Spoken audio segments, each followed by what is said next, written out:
العالمين الحمد لله وكفى وسلام على عباده الذين اصطفى أما بعد ولو أن أهل العلم صانوا العلم لسادوا أهل زمانه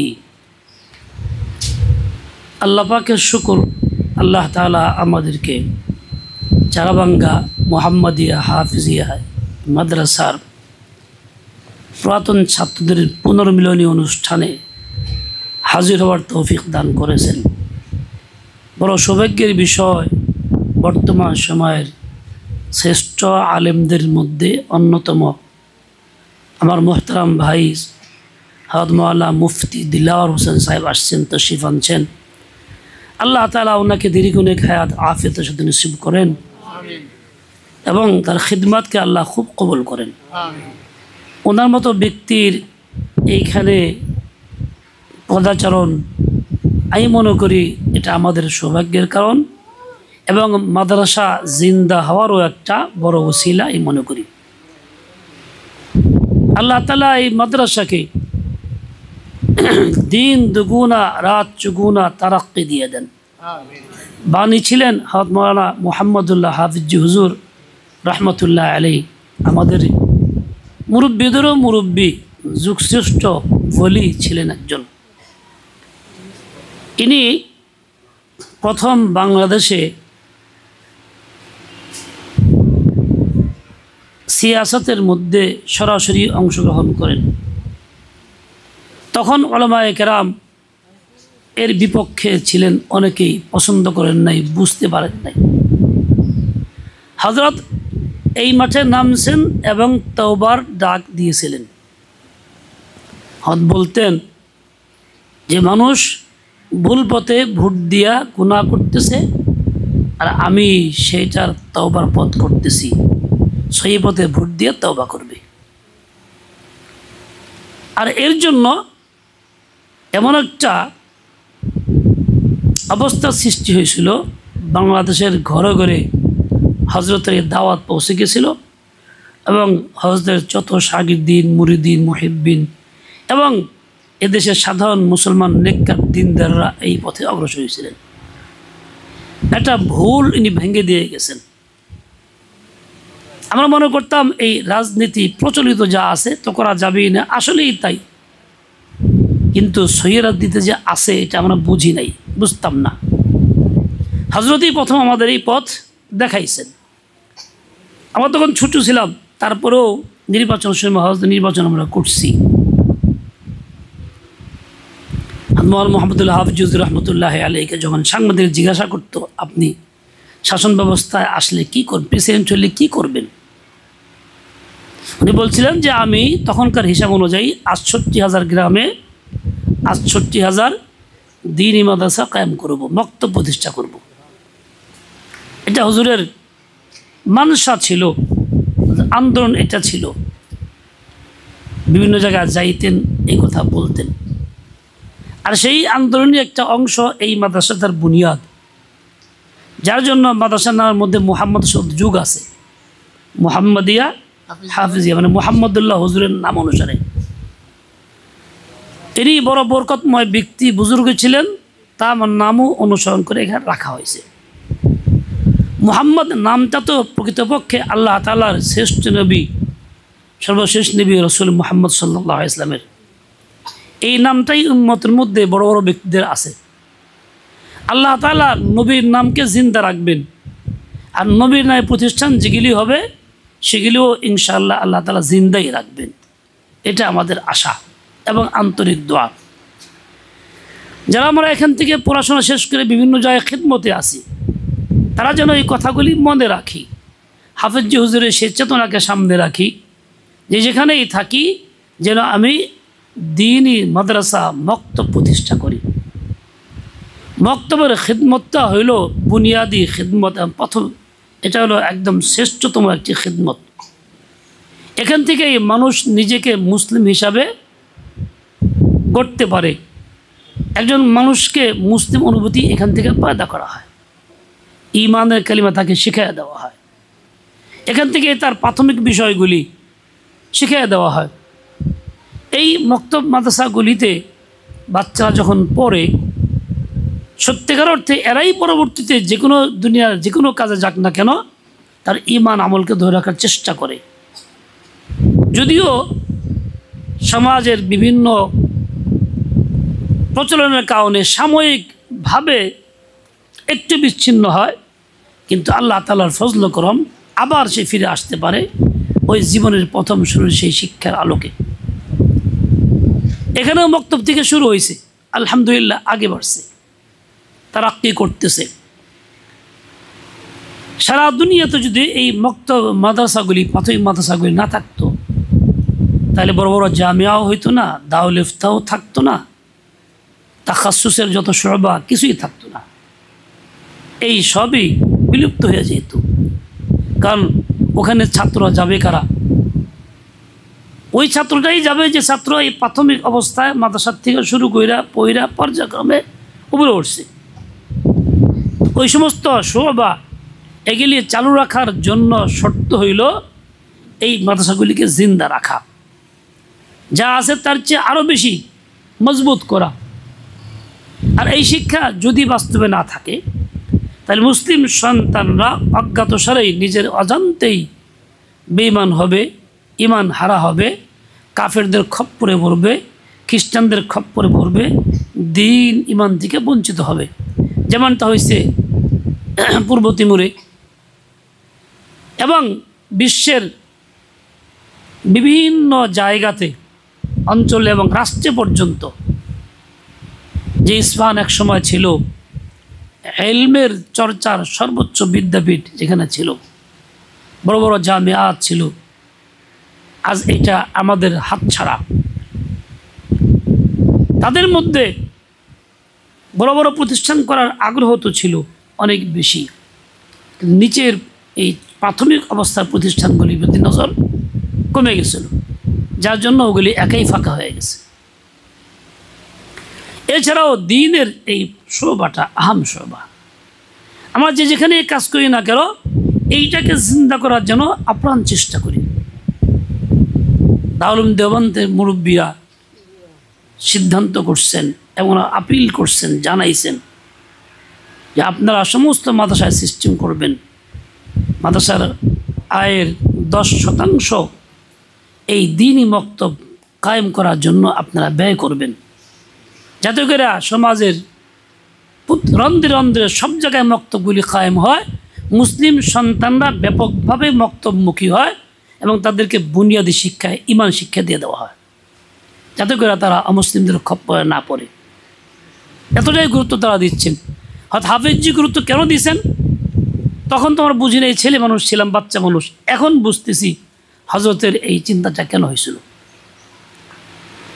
হযরত মাওলানা পাহাড়পুরি হুজুর রহমতুল্লাহ আলাই, আমাদের উস্তাদ মুরব্বী, এই যে যেখানে ফুটনগরে নূরনগর যার নাম হুজুর দিয়ে গেছেন, মাদ্রাসা করছেন, ওখানে যখন জমি কিনা হইলো, প্রথম ছোট্ট ঘর করা হইলো, আমাদের ডাকছেন, আমরা গেছি। তো আমরা ওখানে উপস্থিত যা ছেলে মনে আছে হয়তো বা, হুজুর আসলেন খুব বেশি অসুস্থ, ধরে নামানো হইলো গাড়ির থেকে, ওরা এসে বৈশা শুধু কান্নাকাটি করলেন। 20 মিনিট ঘুরে দিলাম, 20 মিনিট কাঁদলেন, কিছু কথা বলেন না।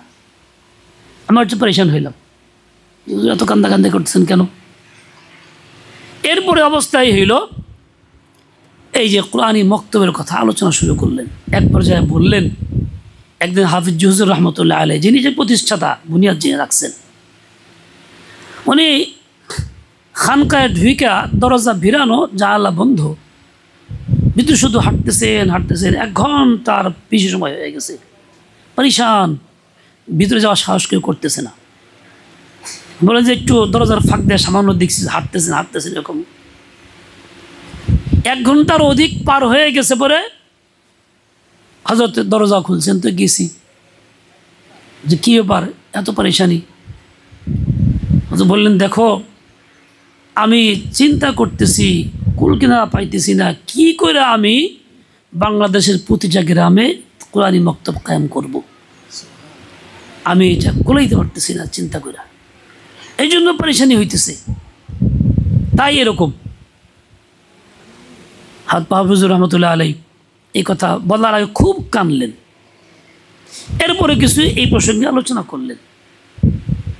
আসলে আমরা প্রত্যেকেই চিন্তা করি সমাজের মধ্যে নেতৃত্বের পর্যায়ে যাইতে, বড় কোনো কাজ করতে, যেখানে নাম আছে, যশ আছে, কিন্তু এই বুনিয়াদি খিদমতের দিকে নজর আমাদের কম থাকে। মনে করি এই কাজে গেলে সম্মান থাকে না, বক্তব্যের উস্তাদ, হাদিস পড়াইলে শাইখুল হাদিস, শাইখুল তফসির ইত্যাদি নাম যশ থাকে, আর এই কাজে তো কেউ মূল্যায়ন করে না, নাম থাকে না, এই জন্য নজর থাকে ওই দিকে। এটা যে আমাদের জন্য বড় ভুল।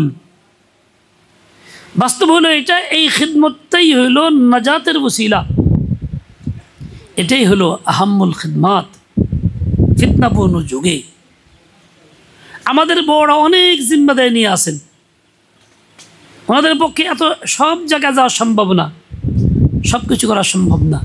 বড়দের মশওয়ারায় আমরা এই কাজগুলিকে আঞ্জাম দিয়ে যাব, যাতে সর্বত্র সব জায়গাতেই কোরআনী মক্তব কায়েম হয়, মুসলিম সন্তানদের কেউ একজনও বঞ্চিত না থাকে।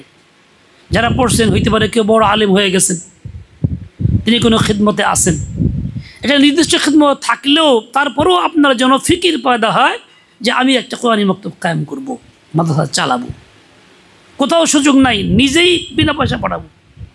বা হয়তো দুনিয়ার কোনো অন্য কোনো লাইনে লাগছি, সেখানে আমি ব্যস্ত হয়ে পড়ছি, আমি হয়তো সরাসরি কোরআনে খিদমত করতে পারতেছি না, আমি ফিকির নিয়ে যাই এখন থেকে আমি 2 ঘন্টা সময় হলেও এই কাজে ব্যয় করব, কোনো একটা প্রতিষ্ঠানের অধীনে বিনা পয়সায় হোক, কিংবা নিজে দায়ীকে হোক, কিংবা বয়স্কদের মধ্যে হোক। আজকে আশ্চর্য ব্যাপার হইল এই যে বয়স্করা যা নামাজ কালাম পড়েন সর্বোচ্চ 2% হবে শতকরা। এই 2%-এর মধ্যেও বেশিরভাগ হলো কোরআন থেকে দূরে, যারা কোরআন পড়ে নাই, পড়তে জানে না, তেলাওয়াত শিখে নাই, অশুদ্ধ কোরআন পড়ে যাদের নামাজ হয় না। তো আমরা এটা তো করতে পারি, বাচ্চাদের কাজটা করতে পারি না, এমন হইতে পারে কারো, তাহলে সে বড়দের খিদমত করা শুরু করেন, তাদের কোরআন পাক শিখান, ব্যবস্থা করেন। আবার কেউ অন্য কোনো লাইনে এভাবে যদি ফিকির করি, যেমন দিন ইয়াত একটা ফিকির করতেছে, তারা এই বিষয়ে সারা দেশে কী করে বক্তব্য কায়েম হয়, প্রশিক্ষণ দেওয়া, 1 সপ্তাহের কোর্স থাকে, সেখানে গিয়া ওই প্রশিক্ষণ অনুযায়ী কাজ করলে বাচ্চারাও জমে, মাশাআল্লাহ পড়াশোনাও হয়, বয়স্করাও জমে, তারা থাকে। ইচ্ছা করলে ওইখানে গিয়ে আমি পরামর্শ নিতে পারি, প্রশিক্ষণ নিতে পারি, বা একান্ত সুযোগ ওখানে যেতে নাই পারলাম, যতটুকু শিখছি অতটুকুই তো কমাস কম দিয়ে যাই। আল্লাহ তাআলা এটা আমাকে আমানত দিয়েছেন, এই কথা মনে রাখি। আর আমানতের হুকুম হলো এইটা যে আমি এটাকে যথাযথ হেফাজত করব এবং এইটা অন্যকে যথাযথ পৌঁছাইয়ে দিব। কাজেই আমার এই কাজের বেলায় যাতে অলসতা, গাফলত না থাকে। আমি দেখছি, সচক্ষে দেখছি বড়দের কথা, আপনাদের মনে আছে হয়তো বাকারো শেখুল হাদিস আল্লাহ আজিজুল হক সাহেব শেষ বয়সে কী করছেন, যেখানেই গেছেন রাজনৈতিক মিটিংয়ের মধ্যে ওই কোরআনে পাকের পড়ার কথা বলছেন, ওই সূরা ফাতিহা, এই কয়টা হরফ খুব শক্ত, এইটা নরম, এগুলি উচ্চারণ করতে হয়। এক আজীব ফিকির ছিল। আর দাকিব হুজুর রহমতুল্লাহ আলীকে দেখছি, শেষ এত বড় শাইখুল হাদিস, লালবাগের এত নাম করা আমাদের উস্তাদ, শেষ বয়সে দেখছি একটা ঘর আলাদা উঠাইছেন, নাতি নাতকর সব নিয়ে ডেকে বসে সকালবেলা দেরকে কোরআন পড়াইতেছে। হাফেজ জুজুর খান কালেন শুরু করছিলেন। ইনাদের এই ফিকিরটা এমনিতে না ভাই, মুরব্বীরা চলে গেছেন, ফিকিরটা রেখে গেছেন। যদি কদর করি এটাকে এবং সত্যিকার অর্থে বাস্তবায়ন করার চেষ্টা করি, তাহলে আশা করা যায় উম্মত খুব দ্রুতই সেই পথের প্রতীক হবে, নাজাতের পথে উঠবে। আর না হলে অবস্থা বড় ভয়ানক, বড় ভয়ানক, চিন্তা করা যায় না। আমি একদিন রিক্সায় উঠছি, দাঁড়িয়ালে এক বয়স্ক মুরব্বী, জিজ্ঞাসা করলাম চাচা যাইবেন অমুকখানে? প্রথম জিজ্ঞেস করছি, বলে হ্যাঁ। ভাড়া কত? এত। পরক্ষণে চিন্তা করলাম বয়স্ক মানুষ যাই দেরি হবে, তো জোয়ান মানুষ নেই। জোয়ানকে বললাম যাইব অমুকখানে? হ্যাঁ। কত ভাড়া? এত। উঠতে গেলাম, আর মুরব্বী কয় কি, তাহলে আমি কি দোষ করছিলাম? তো লজ্জাই পাইলাম। ঠিক আছে, ওর জোয়ানরে বললাম বাবা তুমি যাও, ওনার সাথে আগে কথা হয়েছিল। উঠলাম রিক্সা, মাইকে দেখি এলান হইতেছে অমুকখানে কাঁকড়া ফ্রাই পাওয়া যায়। আমি আফসোস করলাম যে কাঁকড়া, মুসলমান কাঁকড়াও খায়। তখন সে বলে কি, মুরব্বী লোকটা দাঁড়িয়ে এলাম, মনে করছে দিনদার, ব্যাঙও পাওয়া যায়, ব্যাঙও খায়। আমি যদি হারাম কেমনি খায়? না হারাম না, যে যেটা খায় সেটাই হালাল। বয়স্ক একজন মানুষ দাঁড়িয়েলা, দেখতে মনে হয় দিনদার মুসলিম সন্তান, আর তার বক্তব্য হলো এটা হারাম না, যে যেটা খায় ওইটাই হালাল। তাহলে উম্মতের অবস্থা কি, কোন পর্যায়ে চলে গেছে? এটা কেন হইতেছে যে আমরা এই কোরআনি খিদমতটাকে ব্যাপক করতে পারতেছি না, সর্বত্র পৌঁছাইতে পারতেছি না। ওই লোকটা বঞ্চিত হয়ে গেছে, হয়তো বক্তব্যও পড়ে নাই, বয়স্ক অবস্থায় হয়তো বা কারো দর্শে বসতে পারে নাই, আমরা তাকে জড়াইতে পারি নাই, যার জন্য সে এই ধরনের কথা বলতেছে, ইমান হারার কথা। এই একজন না, এরকম লক্ষ না কোটি মানুষ আছে। ভাইরা আমার, আমরা আলেম হইতেছি, ছাত্র ফারেক হয়েছি, কি ফারেক হওয়ার পথে আগে পরে সকলেই একটা তাহিয়া করে নেই। ইনশাআল্লাহ যেখানেই থাকি না কেন আমার একটাই লক্ষ্য থাকবে, কোরআনি খিদমত। সে যেই প্রক্রিয়াই হোক, দুনিয়ার হাজারো সকল থাক, তার মধ্যে এটা করবো। চারগ্রাম মাদ্রাসায় শেখুল হাদিস সাহেব আসছিলেন ইন্তেকালের কিছু আগে, যখন সুস্থ চলতে ফিরতে পারতেন। তো আসলে আমি গেছি, দেখা করছি, বুঝলাম খুব চিনতেন। কাছে গিয়ে মুসাফাকে বসছি, আমার কাছে সাহিত্য কী করস? তাই আমি বললাম যে হুজুর মাদ্রাসা আছে এখানে, কী করস, কী পড়াস তুই? তাই আমি হুজুরের সামনে কেমনে কেউ মুখ কিতাব পড়াই, আমি এড়া যেতেছিলাম, লজ্জাবোধ করতেছিলাম। হুজুর কি সাহিদ শুন, যাই কিছু করস না করস, আলিফ বাতা পড়াবি, কায়দা পড়াবি, কোরআন পড়াবি। হুজুর আমার খুব করে বললেন, কথাটা খুব মনে আছে।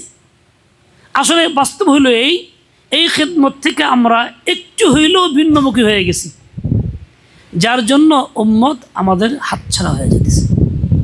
ভাইরা আমার, আমিও নিয়ত করি, আগে নিয়ত আছে, মেহনত করতেছি, চেষ্টা করতেছি, আপনারাও এই তাহিয়াটা করে নেন। আল্লাহ তাআলা এই মাদ্রাসাকে উত্তরোত্তর তারাক্কি দেন, কবুল করেন। এই মাদ্রাসার যারা ফারিগিন, তাদের দিয়ে আল্লাহ তাআলা এই ধরনের উম্মতের বড় খিদমত আঞ্জাম দেওয়ার ব্যবস্থা করে দেন। আমরা যারা আছি, আমরাও এর জন্য চেষ্টা চালাইয়া যাই।